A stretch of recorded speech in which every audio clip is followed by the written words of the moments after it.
Welcome back to another edition of Luminato Live. I'm Derek Andrews, the music curator for the festival, and we're at the hub at David Pico Square at King and John, where we've been staging concerts for 9 of the 10 days of the festival, and we just had the heavyweights on. I've got Chris Butcher and John Pittman from the Heavyweights Brass Band. Did I get the title right? You got it. The Heavyweights Brass Band. The Heavyweights. It has the. And the S. And the S, yeah. It's a long name, you know? It's a lot of letters. It's difficult. It's difficult for social media. Heavyweights Brass Band. It's like you're already filled your whole tweet, you know? So it's tricky. It's a mouthful. But you've been doing an excellent job of conquering social media and developing an audience, and you guys are having a good year. Yeah, it's been cool. You know, we released a brand new CD in March called Brasstronomical, and it was a big success, you know. We threw an opening party at Lula, and we had Jane Bennett, and we had Luisito Orbegoso, and we had Jay Douglas with us, who were all guests on our CD, except we had Giovanni Hidalgo on the CD, but we couldn't fly him up from Florida. So we did that release, and it was amazing. We filled Lula Lounge, you know, so it was an amazing show for us. And, you know, now we're keeping on pushing the album. We did a Jazz FM thing the other day, Live Town Jazz FM, and playing Luminato. And we're planning a tour in October. Keeping the buzz alive. Keeping on.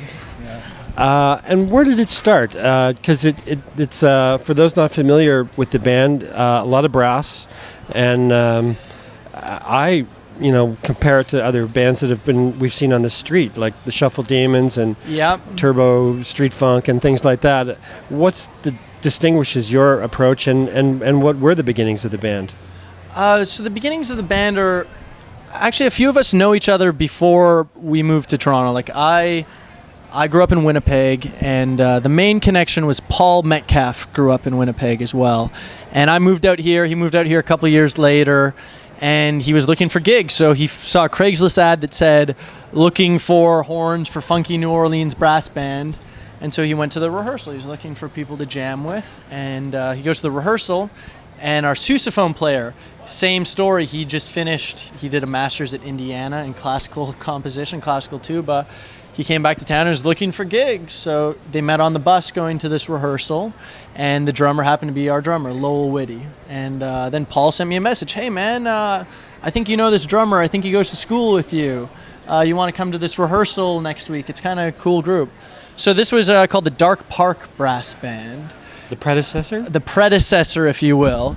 But it was led by a woman, Marla Dixon. She sings and plays trumpet. Really amazing musician, really amazing person. And, you know, the band, we played some gigs, we did some rehearsals, we did other shows with other bands. Nothing kind of happened to it. What ended up happening eventually is Marla went down to New Orleans and met a guy and is married in New Orleans and now plays in like Treme and all these bands down there. And she went on happily ever after. Yeah. But the band dissolved, you know, like it was Dark Park. I kind of quit playing with them, blah, blah, blah. And then, you know, I was out of school and I was just thinking, hey, and eventually we ended up getting our trumpet player, John Challoner. You know, Marla wasn't the strongest trumpet player, so we got John Challoner to fill in.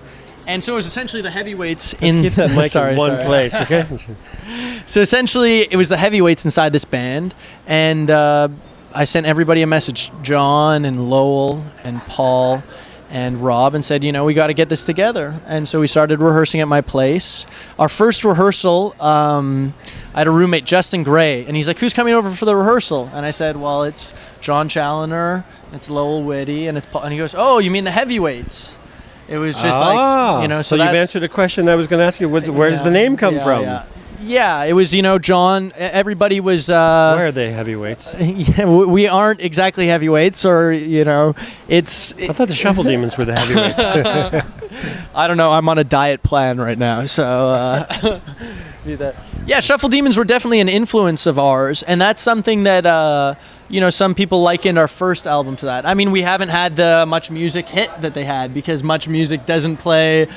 music like that. Things have changed a little bit, you know, so we're trying to push it on social media. We, you know, put our concerts up on YouTube sometimes. We did a pre-release of the album with bonus tracks that we gave away to people. You know, it's like we're trying to think of creative ways to get the music out, because one of the things about jazz in the city is that there's a lot of great musicians, but I see less people with a group. I see less people pushing, kind of an idea. It's all this gig. Well, I think you're part of a new tradition of horn players in this city, the people who do appreciate what's gone on from New Orleans and aren't afraid to play on the street. I was going to ask John in particular, just because I saw you playing your trumpet with the Soul Rebels from New Orleans just now. That was the double bill that we just presented this afternoon. What was it like playing with those guys? Oh, that was incredible. It was amazing, and it's always such an honor, a thrill, and a humbling privilege to get to play with masters that are from New Orleans. Because for us here, going back to your question before about what makes our sound unique, or how we came to be. We have all our influences from all that we grew up with, and the New Orleans music is something that we've all had experiences. So what are those influences that you grew up with? Is it school? Is it? It's partly school, but it's also the music that we listen to. Like when we find ourselves covering everything on the earlier record had a lot of covers on it. This one here has, when we look at Brasstronomical, and it's got a cover of "I Believe I Can Fly," or it's got a cover of YYZ. It seems to be a horn thing. Like even today, these guys covered Annie Lennox.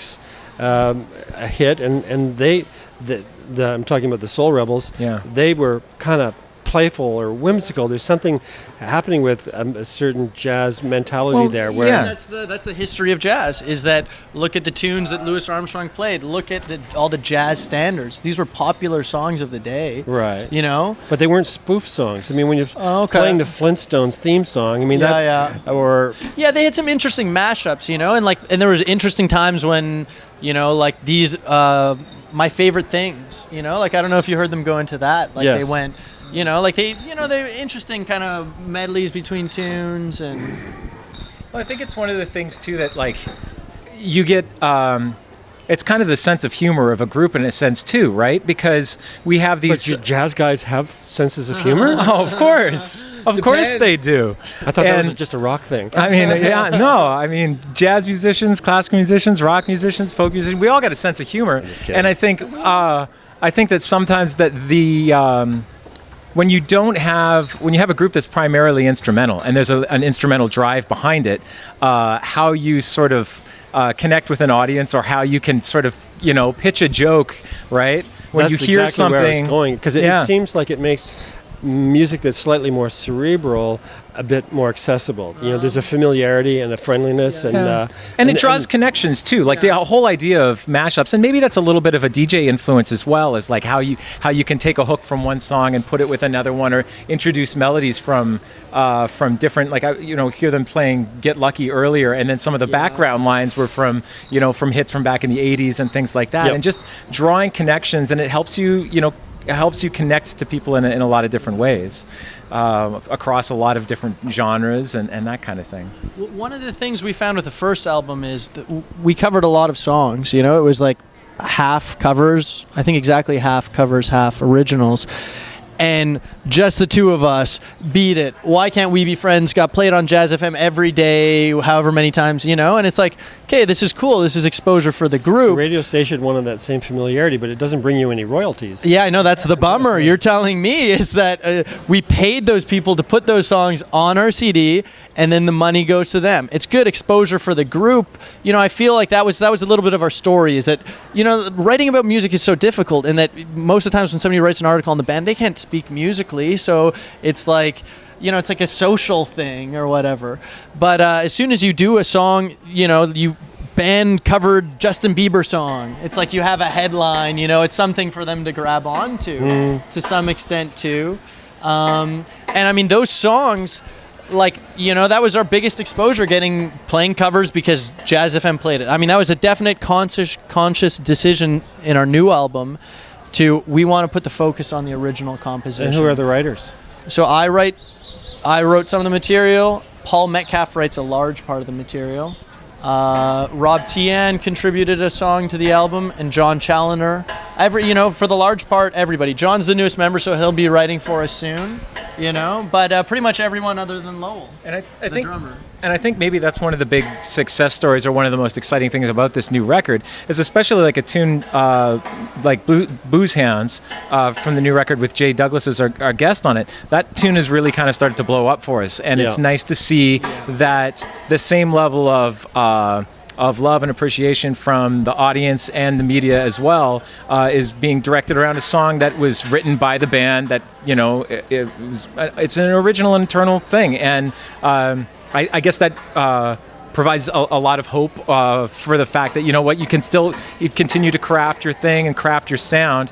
And I think when you look at the early record and there's more covers on it, any kind of band in their early stages is going to craft what they do around finding, well, what is our sound? And then as you start to take something else and mold it, you start to pull out of that a little bit of like the bandisms, the heavyweightisms that are... The Beatles covered Chuck Berry and a whole lot of other people from America before they actually got their Songcraft down. So we look forward to hearing what kind of Songcraft you guys develop. And I'll just explain for the listeners the reference to Jay Douglas, because Jay performed today as a request from myself to fulfill what you'd made on the record. And Jay is a legendary singer from the Jamaican community who you would find him on the Jamaica to Toronto recording.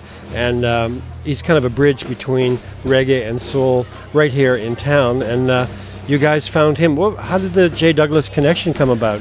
I played a gig in Jay's band for Caravana, and it was total kind of coincidence. The saxophone player played with him, Bobby Shue. I was at a party, and I played with Bobby at the jam sessions, and he just said, "Hey man, you want to make a gig with Jay Douglas? It's Dundas." I said, "Yeah, of course." And we went to the rehearse in Pablo's basement, and it was the first time I ever met the guy. And then it was a while until I played with him again. He had a trombone player. It's a guy from the Caribbean community in town, and Jay was going down to Cuba, and this guy, it was like he didn't want to make the gig, or I'm not sure what the issues were. He was booked on it. Jay phoned me like a week before and said, "Hey man, we're going to Cuba. Can you do this gig in Cuba with the group?" Yeah, Jazz Plaza, Havana Jazz Festival. With Jay? With Jay. Right. It was Jay and the All-Stars. Pablo, it's Jay and Pablo. They always work together. Right. But it was, we played Havana Jazz Festival. They flew us down. We stayed for 7 days. We played before Interactivo. That week I saw Interactivo 3 times. I've seen you in so many bands. It's ridiculous. You seem to have been embraced by the Latin community. I see you in a lot of sections, the tropical horn sections. Yeah, I play in a lot. I feel grateful that I get to play a lot of different music, different people. I'm playing at Lula. After this, I'm going to go to Lula and play with Ricky Franco salsa for 2 sets. Right. And I love that. It's beautiful music. Is it that way for the rest of the band?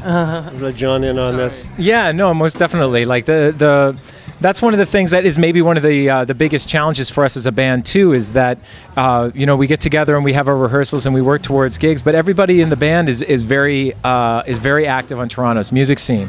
So across the board. Yeah. Yeah, jazz and funk and jobbing bands and salsa bands and all kinds of different stuff. So yeah, so there's a lot of we're all sort of moving around a fair bit and trying to it's one of those things where you can tell that that this band is committed to this band, that the players are committed to it and love the music so much because of how hard everyone works to keep it going and to make the heavyweights continue to run and move, because it would be very easy sometimes. And I mean, Chris is a godsend for the band from the standpoint of how much time that he puts into helping make sure that that the band continues to push forward and that we have different projects. We just did a big band version of it, which is something that we've been talking about. Maybe we should do a version of this. And how big did you get? We got to a 15-piece band. Nice. So it was extraordinary. That's the way it was normally back in the day, Yeah. And there's still some great big bands in this city that are from the older generation that preceded you. Yeah. Russ Little, all kinds of guys that have been rolling in this city, and you're carrying on that tradition. Yeah. Playing with it and making it new. Yeah, it's an important aspect of the tradition, and it's also just a ton of fun. I mean, I don't think there's anybody It's funny because when we've played shows, when we get the opportunity to sit in and things like that, sometimes you find yourself on a festival and then you end up like, hey guys, could you play horns with us? And sitting in with a band and they don't normally have horns with them. And there's never a point at which someone's like, wow, that's not I gotta love that big sound.